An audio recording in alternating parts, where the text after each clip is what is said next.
शेर एक ऐसा जानवर जिसकी जंगल में सब लोग रिस्पेक्ट करते हैं। शेर को जंगल का राजा भी माना जाता है। शेर को हराना वैसे तो कोई बच्चों का खेल नहीं होता, इसलिए कई जानवर उससे डरते हैं। पर आज की हमारी इस वीडियो में मैं आपको कुछ ऐसे जानवरों के बारे में बताने वाला हूँ जिनसे शेर डरता है और भीगी बिल्ली बन जाता है। तो वीडियो पूरा ज़रूर देखना, क्योंकि आज मैं आपको बताने वाला हूँ animals who can defeat a lion easily. और लास्ट में मैं आपको एक ऐसे कुत्ते के बारे में भी बताऊँगा ना जो लॉयन की आराम से वाट लगा सकता है, इसलिए देखते रहिए वीडियो पूरा। Number 1, hippos versus lions. Hippo देखने में तो थोड़े मोटे और भारी होते हैं, लेकिन इसके साथ ताकतवर भी होते हैं। साथ ही में ये बहुत ही ज़्यादा तेज़ भागने वाले जानवरों में से भी एक है। ये सेमी एक्वेटिक एनिमल होते हैं और ज़्यादातर सब सहारन अफ्रीका में ही पाए जाते हैं। इनकी स्पीड की बात करें तो वो करीब 48 से 50 किलोमीटर पर आवर तक की होती है। साथ ही में इनका लाइफ स्पैन भी 40 से 50 ईयर्स तक का होता है।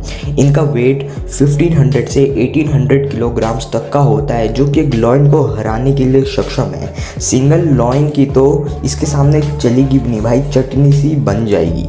वैसे तो बहुत लोग कहते हैं कि लॉयंस जो होते हैं वो अकेला है, शेर अकेला आता है, लेकिन असल में ऐसा होता नहीं है। अक्सर जो लॉयंस होते हैं वो अपने ग्रुप्स यानी कि प्राइड्स में ही आते हैं। तभी भी हिप्पो एक प्राइड को तो अकेला ही कच्चा चबा डालेगा, क्योंकि हिप्पोज जो होते हैं वो लॉयन से ज़्यादा भारी, फुर्तीले और एग्रेसिव होते हैं। साथ ही में इनका बाइट फोर्स इतना ज़्यादा है कि लॉयन भाई साहब की तो कुछ भी नहीं चलने वाली। तभी अक्सर ये देखा जाता है कि लॉयंस इनके पास जाने से डरते हैं। Crocodiles versus lion. वैसे क्रोकोडाइल के साथ फाइट में कुछ भी हो सकता है, क्योंकि क्रोकोडाइल्स ज़्यादातर पानी में रहते हैं और अगर लैंड में फाइट होती है तो लॉयंस चीर फाड़ कर जीत तो जाएंगे। पर अगर वाटर बॉडीज़ या तो वाटर के आसपास फाइट होती है तो ज़्यादा डोमिनेंट क्रोकोडाइल्स ही लेंगे। वाटर बॉडीज़ में या फिर वाटर बॉडीज़ के आसपास क्रोकोडाइल को रहना मुश्किल नहीं बल्कि नामुमकिन सा हो जाता है। क्रोकोडाइल्स भी सेमी इक्वेटिव रेप्टाइल्स होते हैं हिप्पोपोटामस की तरह, लेकिन ये ज़्यादातर जो पानी में ही रहना पसंद करते हैं। साथ ही में ये अक्सर अफ्रीका, एशिया, अमेरिका और ऑस्ट्रेलिया में ही पाए जाते हैं। अगर हम इनके लाइफ स्पैन की बात करें तो क्रोकोडाइल्स का लाइफ स्पैन बेसिकली 55 से 70 ईयर्स तक का तो हो ही जाता है। इनकी स्पीड भी ज़्यादा तो नहीं होती, सिर्फ 30 किलोमीटर पर आवर तक की होती है। क्रोकोडाइल्स भी अलग अलग होती है, जैसे salt water crocodile, Nile crocodiles, American crocodiles और भी बहुत सारे होते हैं। बट मेनली जो सॉल्ट वाटर क्रोकोडाइल और नाइल क्रोकोडाइल्स होते हैं ये ज़्यादा पावरफुल होते हैं।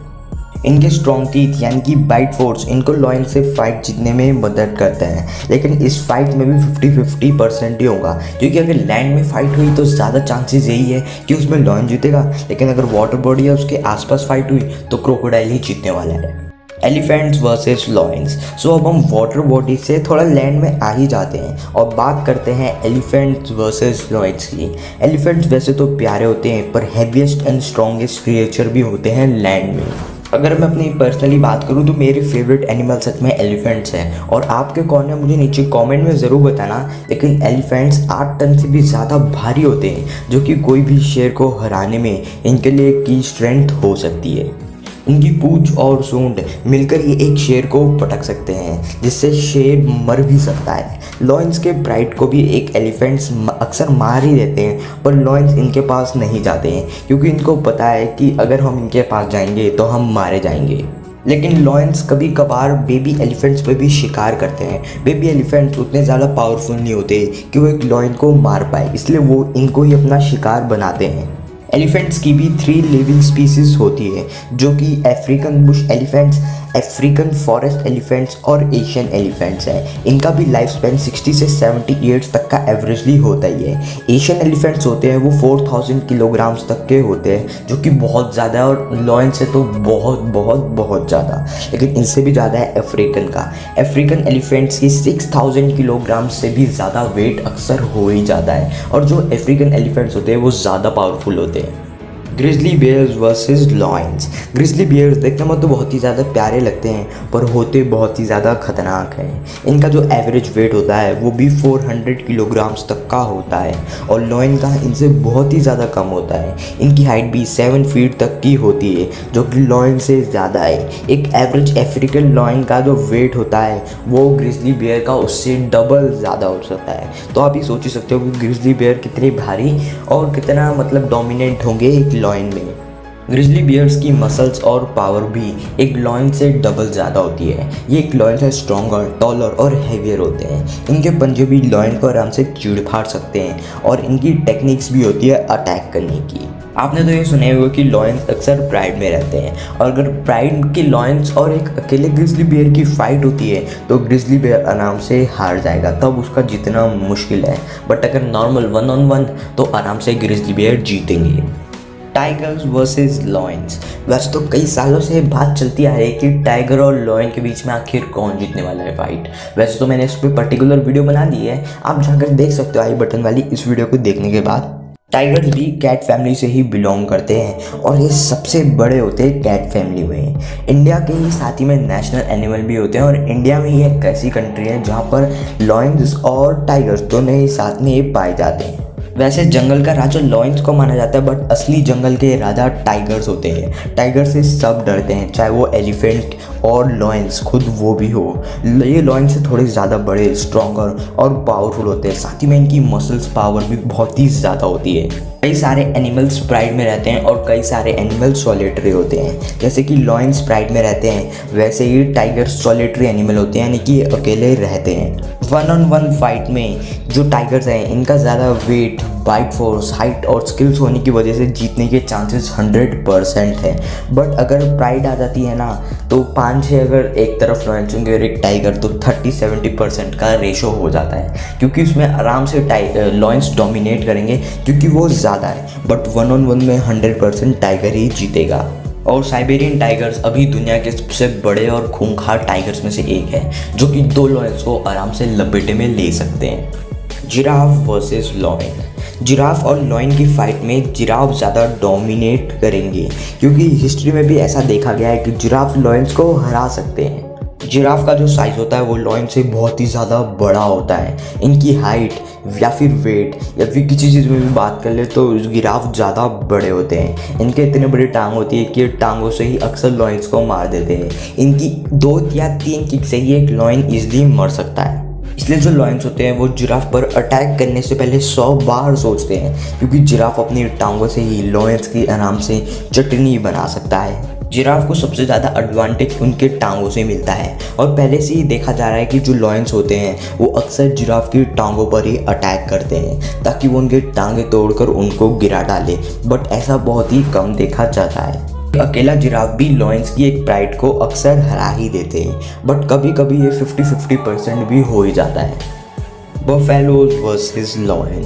बफेलो बहुत ही ज़्यादा पावरफुल और तेज़ होते हैं, साथ ही में ये भारी होने के बावजूद शेर को हराने में सक्षम होते हैं। एक वाइल्ड या फिर हम अफ्रीकन बफेलो की बात करें तो एक शेर को हरा सकता है, लेकिन एक वाइल्ड या फिर अफ्रीकन बफेलो लॉयन को जान से नहीं मार पाएगा। लेकिन लॉयंस भी बफेलो को हरा नहीं पाते, इसलिए वो उनसे अक्सर कम ही पंगे लेते हैं। इसलिए ये देखा जाता है कि जो लॉयंस होते हैं वो अक्सर बफेलो की शिकार करने के लिए एक प्राइड में ही जाते हैं, लेकिन बफेलो भागते भी तेज़ हैं और वो भाग जाते हैं। वैसे तो जो अफ्रीकन बफेलो का वेट होता है वो 300 से 900 किलोग्राम्स तक का होता है। साथ ही में ये हर्बीवोरस होते हैं और इनको केप बफेलो भी कहा जाता है। Rhinos versus lions. राइनो भी लॉयंस को ईजिली मार सकते हैं, जिसमें उनकी की स्ट्रेंथ होती है उनके हॉर्न्स। जिस राइनो का जितना बड़ा हॉर्न होता है वो उतना ज़्यादा खतरनाक बन जाता है। इसलिए हर जानवर राइनो से फाइट करने से पहले उसके इस हॉर्न को तोड़ने की कोशिश करता है और अक्सर ऐसा ही होता है। राइनोस की स्पीसीज या तो अफ्रीका या तो फिर सदर्न एशिया में ही पाई जाती है। अफ्रीकन राइनोस बहुत ही ज़्यादा खतरनाक होते हैं और वो कोई शेर को ईजिली हरा सकते हैं। राइनो का जो लाइफ स्पैन होता है वो भी एवरेजली 45 ईयर्स तक का होता ही है। साथ ही में इनकी स्पीड भी 50 km/h तक की होती है। जी हाँ, इनका वेट और स्पीड लगता नहीं कि इतने भाग पाएंगे और लॉयन और राइनो में ईजिली राइनो जीत सकते हैं। वाइल्ड ई बीस्ट वर्सेस लॉयन। एक वाइल्ड ई बीस्ट के मसल्स एक कार इंजन से ट्रिपल ज़्यादा होते हैं, जिससे आप ये सोच ही सकते हो कि ये कितना ताकतवर जानवर होता है। इनको वाइल्ड ई बीस्ट के साथ साथ गुनो भी कहा जाता है और ये ज़्यादा सदर्न अफ्रीका में ही पाए जाते हैं। इनकी स्पीड लॉयन और टाइगर से भी बहुत ही ज़्यादा होती है, जो कि है 80 किलोमीटर पर आवर, जो कि देखने में लगता नहीं है कि इतनी होगी। वाइल्ड ई बीस्ट का भी लाइफ स्पैन 20 ईयर्स तक का होता है और वाइल्ड ई बीस्ट वर्सेस लॉयन की फाइट में 50-50 चांसेस हैं। वाइल्ड ई बीस्ट भी लॉयंस को मार सकते हैं और लॉयंस भी वाइल्ड ई बीस्ट को मार सकते हैं। Hyenas versus lion. लॉयंस हाइना से ज़्यादा पावरफुल और बड़े होते हैं, पर इसके बावजूद हाइनास कभी कभार लॉयंस को मार ही देते हैं। अक्सर हाइनास जो होते हैं वो ग्रुप्स में रहते हैं लॉयंस की तरह, और अगर हाइना का एक ग्रुप लॉयन अकेले लॉयन को मिल गया तो अकेला लॉयन मारा जाएगा। हाइनास को कोई भी बैटल जीत दिलाने में सबसे पावरफुल होते हैं उनका बाइट फोर्स। उनका बाइट फोर्स 1100 PSI तक का होता है, जो कि टाइगर से भी ज़्यादा, टाइगर नहीं जैगुआर से भी ज़्यादा होता है। आप ये सोच ही सकते हो कि इनका बाइट फोर्स कितना है, तो इससे और जो एनिमल्स हैं वो डरते ही रहते हैं। इतने सारे एनिमल्स के बारे में तो आपने जान लिया जो कि एक लॉयन को इजीली हरा सकते हैं, पर क्या आपको ऐसे कुत्ते के बारे में पता है जो कि लॉयन को इजीली मार सकता है? जी हाँ, एक ऐसा डॉग जो लॉयन को मार सकता है। अगर आपको ये जानना है तो इस वाली वीडियो को प्रेस कर ज़रूर देखना। इसमें मैंने आपको डिटेल में बताया कि कौन से कुत्ते लॉयंस को इजीली मार सकते हैं। वीडियो पसंद आए तो उसे लाइक ज़रूर करना, चैनल पर नए हो चैनल को सब्सक्राइब जरूर करना। मिलते हैं नई वीडियो में।